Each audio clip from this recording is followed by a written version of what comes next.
Spookyou's frightening nights of Halloween.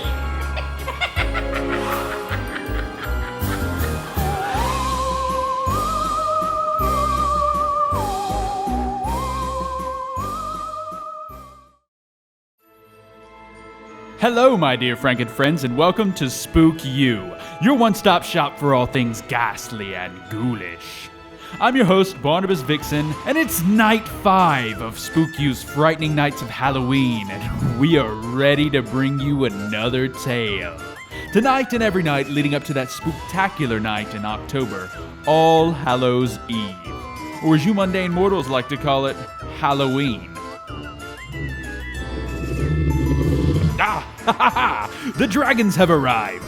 Time to crank this party up a notch. Have you ever cooked hot dogs over a dragon's flame? It's practically the most delicious thing you'll ever taste. While I'm prepping the dragons for optimal cooking, let me remind you that this is all leading up to our grand event, Spookyou's All Hallows Eve Bash, where we'll have a 24-hour radio of terrifying stories all Halloween Day. Now, before I pass the reins on over to our vivacious voiceover virtuoso, I'd like to say thank you to our title sponsor and the one that ultimately helped make this happen, the Scottish Hush Puppy. I mean, what more can I say about this man than what has already been said? He has a pretty neat hairdo, and I'm looking into which barber he uses because, honestly, let's face it, Mr. Todd just isn't cutting it for me anymore. Thank you, Hush Puppy, for your sacrifice to our cause. I look forward to going over more paperwork with you as our viewers enjoy this story.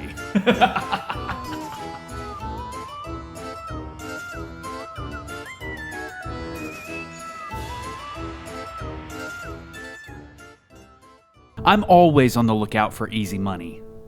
There's plenty of people out there that just need a little bit of help for odd jobs and are willing to pay for it. And if you pay attention, you can score some good cash for not a whole lot of effort. I mostly stick to jobs that involve gardening as I'm good at gardening, but every now and then I branch out.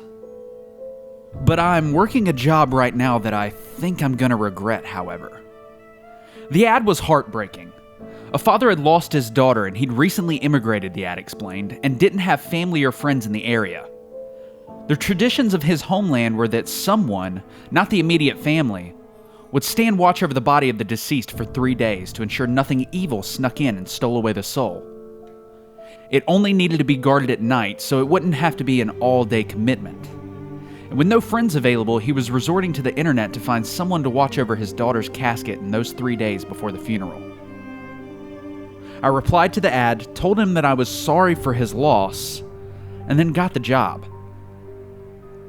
He gave me an address, said that I needed to be inside the church before the sunset and to stay there until the sun rose. He'd made arrangements with the priest and the doors would be unlocked, but I'd want to lock them after me when I went inside. He put half of the payment into my PayPal immediately, $100, which I felt a little bad taking as the amount spoke to the man's desperation, and the other half would be sent to me once he heard from me in the morning. Honestly, I'm not sure how he intended to confirm his hired help actually did the job if he wasn't checking in person, but I supposed he was too distraught to really think things through.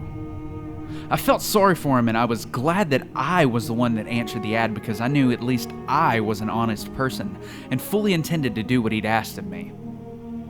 The church was in a decrepit part of town with broken sidewalks and old buildings that still clung to an earlier era of prosperity.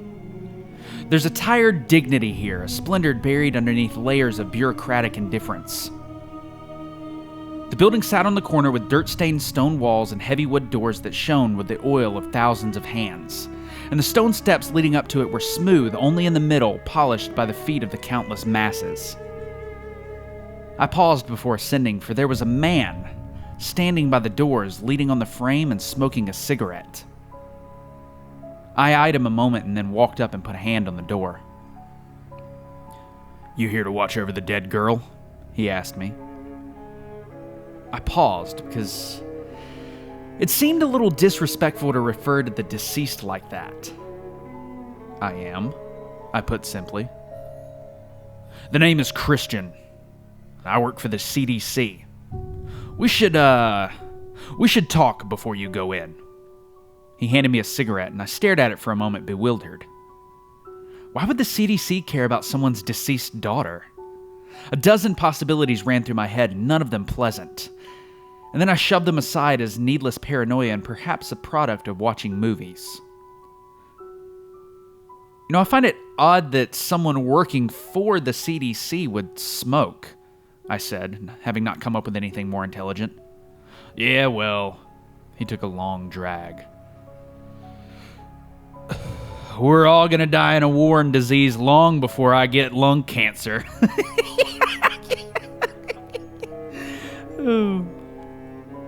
Then he laughed, and there was a high, shrill tone to it, bordering on hysteria.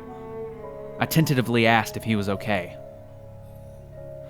Not really, he gasped, regaining his composure. I haven't been sleeping much lately. Look, I'll tell you this. There's not a lot of time. The sun is almost set. And you gotta fulfill your agreement, right? Well, go inside and stand in the pulpit of the church. Stay there the whole night. Don't even put a foot on the stairs until dawn. Well, and if you survive, well, I'll explain everything. He threw a cigarette on the ground, stomped on it, and walked away. And there I was, left standing with an unlit cigarette held between my fingers, baffled by the encounter. At the time, I thought the encounter was odd and certainly troubling, but I had to assume it was merely the result of a mind falling apart at the seams. I'd probably never see him again, or if I did, maybe I could talk him into getting help. Therapy, a doctor of any kind. I wasn't sure what was wrong with him, and it was a bizarre encounter. The church interior was dim, the windows covered with a gray haze that filtered most of the dwindling sunlight. A plain wooden coffin, little more than a box, lay on the ground at the fore of the church. And I searched in vain for a light switch, and eventually the church grew too dark to keep looking, and I resigned myself to sitting in a dark building all night with a corpse. I didn't want to use my phone's flashlight because I was hoping the battery would last for most of the night. I figured I'd entertain myself by binge reading Reddit, and I did for part of the night at least. I have to confess, it was a little creepy in that dark church. The thick stone walls muffled sound so that the cars passing by outside were little more than whispers. Initially, I sat in one of the pews, but the bench lacked a cushion and was deeply uncomfortable, so I relocated to the pulpit steps. Alright, look, I wasn't superstitious, but this strange encounter with Christian had me a little spooked. He'd been clear and focused, making me question my assumption that he was delusional given my prior, albeit limited exposure to people with this particular mental health issue. My seating arrangement was a compromise between my fear and my reason.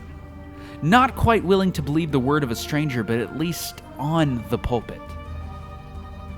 My phone's battery died just before midnight, and this is how I heard the faint tapping. Lacking a distraction, I became keenly aware of the noises of the building around me, the infrequent whispers of a car outside, muffled voices as someone passed by on the sidewalk. And that tapping, like nails rapping on wood, I realized. I stood and backed to the railing of the pulpit, as far away from the stairs as I could get. Suddenly, the lid of the coffin sprang open, landing against the stone floor of the church with a resounding crash. I might have shrieked a little from the surprise and a sudden flood of terror. A dark shape flew out of the coffin, and I do mean flew. It was like she hovered there for a second, a black ball bristling with something like spines, and then she was on the ground, racing down the central aisle of the church on all fours. She hit the doors and pounded her fists on them, shrieking and howling like some kind of animal. And then, excuse me, dear listeners, but it is time for a break. So I'm going to go ahead and throw it over to the Scottish Hush Puppy, and he's going to drone on for about a minute or two about his channel. Feel free to use this as a snack or bathroom break, but don't dally. This won't take long. Take it away, Hush Puppy.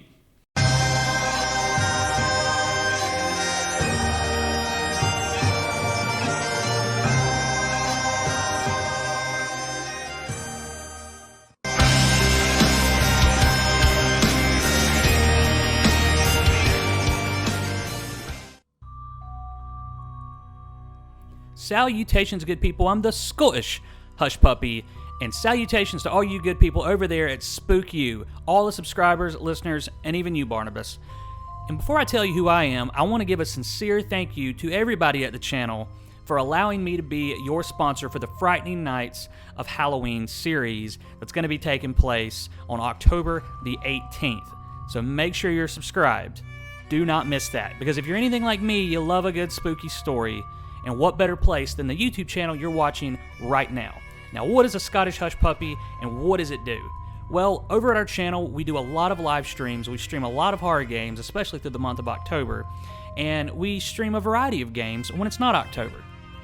And we love to have people watch us live, and we want to provide a family-friendly environment for anybody, absolutely anybody, to come in, hang out, and make it feel more like a casual hangout than a live stream. Because usually everybody in the chat, they're all friends, and we can't wait to see you in one of our live streams in the upcoming foreseeable future.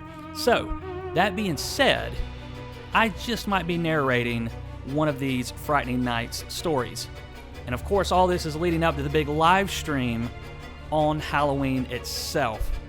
And I might be popping up there as well. So don't miss it. Hit subscribe on that Spookyou button. Annihilate it. And until next time, I've been the Scottish Hush Puppy, and I got some food to go eat.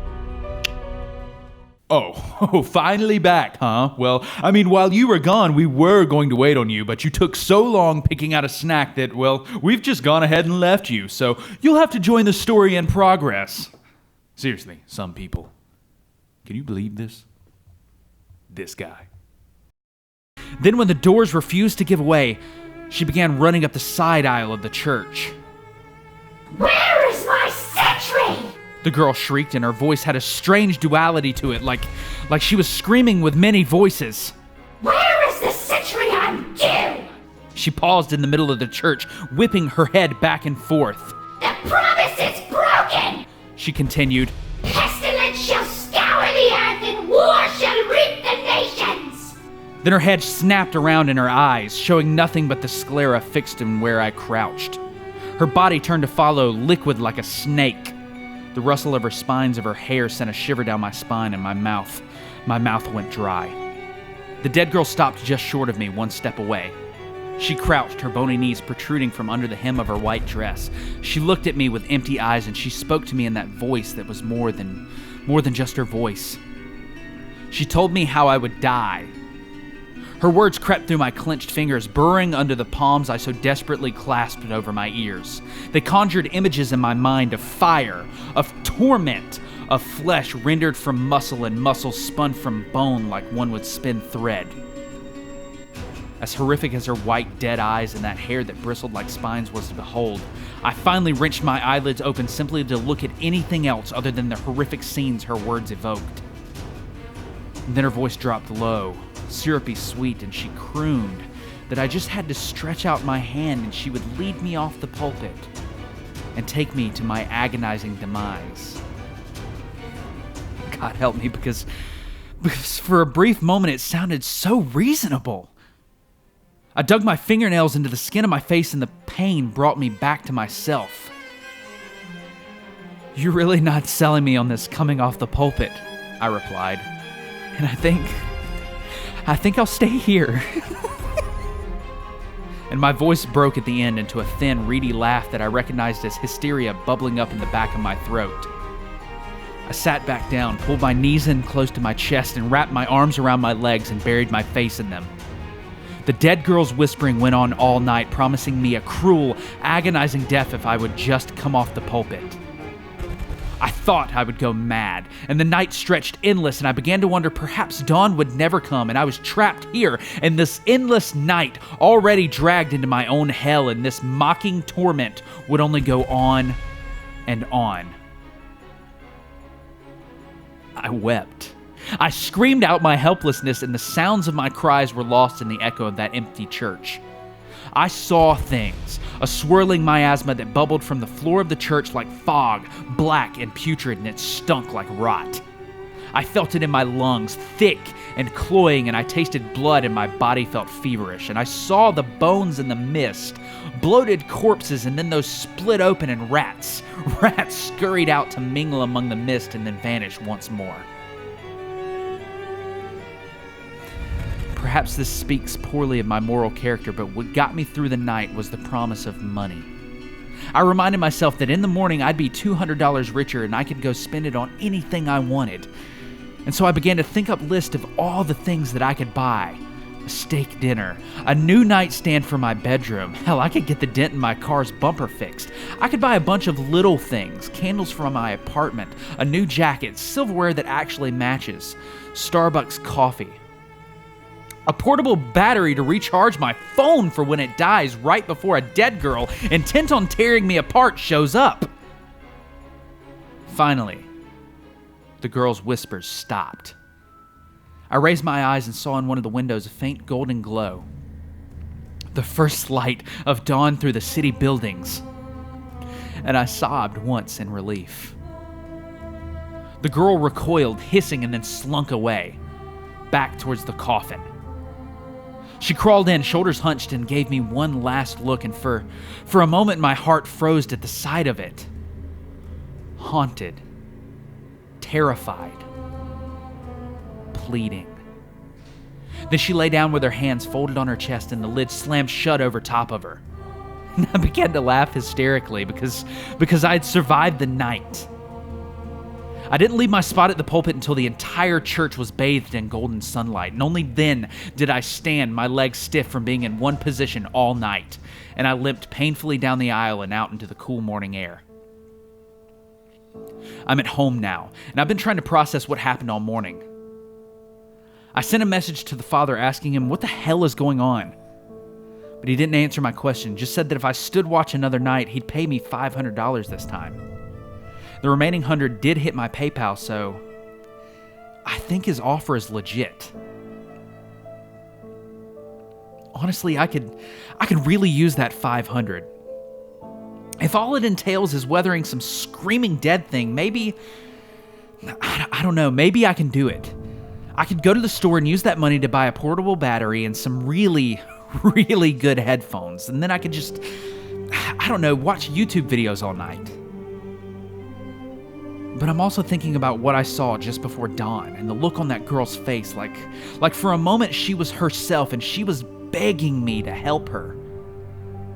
I don't know how. I don't even know what's going on. I need to find Christian and ask him what he knows, but I have no way to locate him.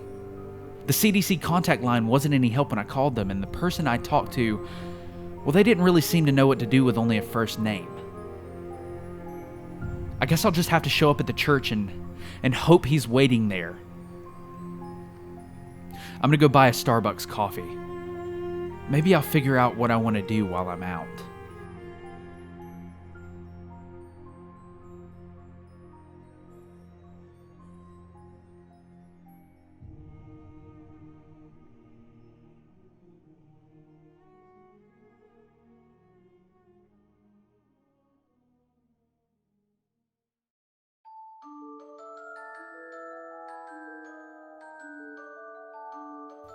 Welcome to the outro, my darling deviants. I'm so glad to see that you've made it this far. It just warms my cold, dead heart to think that you've enjoyed our show enough to stick around to the very end. We've made it a good ways into our Frightening Night series, but don't worry, because we've still got time on our hands. Time.